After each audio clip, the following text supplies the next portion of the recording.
Good morning, 1 minute, one takers. We're here in Venice, California, in a light morning rain. As we begin our day on a little bit of a walk, I was going to go to Venice High School this morning and talk to some SEIU 99 members who are going to be picketing today. Some independent pickets, it's kind of not clear. SEIU 99 has said, basically after Tuesday night's LAUSD board vote authorizing the 657 layoffs, that they're going to encourage people to basically picket locally as they vote this week to actually strike. So kind of unclear which schools are picketing. I've reached out to several press contacts. I'm not going to name drop them here, but also, I guess, dox them, sort of not name drop on the internet. That's doxing. But yeah, I pulled up to a high school yesterday and no one was there. At least no one who would speak to me, it seemed. I'm not gonna go get a smoothie.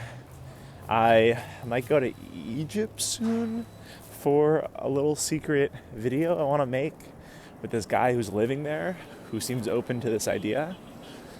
More on that soon, but maybe catch me at the pyramids. That's a pyramid. Someone can edit that in post. It won't be me. No one will be editing that. But yeah, I'm considering Twitch live streaming. That's kind of a thing that I want to learn more about. Basically, I was conceptualizing this kind of gap that I think exists in independent journalism and journalism right now, where you're seeing basically the spectrum from live right now to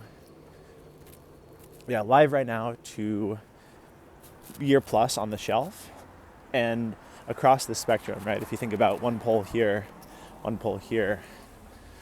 above it is sort of new media, digital age, internet.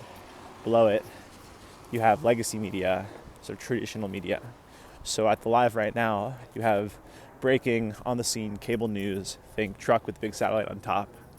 Do you got a satellite link to an earpiece feeding live onto air. Below. Above that pole, along the spectrum, you have Twitch streamers. Speed, Kai, RIP/Rakai, Hassan Piker, people who are live streaming, particularly out in the world, IRL streaming in real life.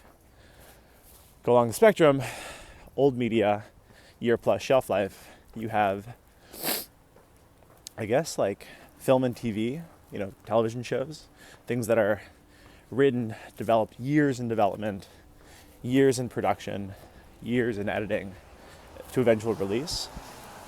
I'm not currently aware of even in the old world of linear, 2.5 Men. I just passed the Chuck Lorre rehabilitation center here in Venice. I assume the same Chuck Lorre, 2.5 Men, Big Bang Theory, these shows that would sort of be on, they were network tentpole mainstays. I think would shoot in the summer of, let's say, 2006 to, I have no idea when they shoot, honestly, but my assumption is about a year prior to actual air. Okay, this is a longer idea that I'm sort of thinking through. But yeah, in the middle you have, sort of on the legacy side, weekly shows like Last Week Tonight. On the new media side, kind of pretty closer to the live end of the spectrum, that poll. Your Good Work, show about the news. Live. Sorry, I'm just a little bit frazzled because of the rain. I'm gonna flush this out. I'll be back. I want to put this in writing. But yeah, essentially, I think there's an area, no one's doing good live stream journalism. Maybe I could do that. Maybe. We'll see.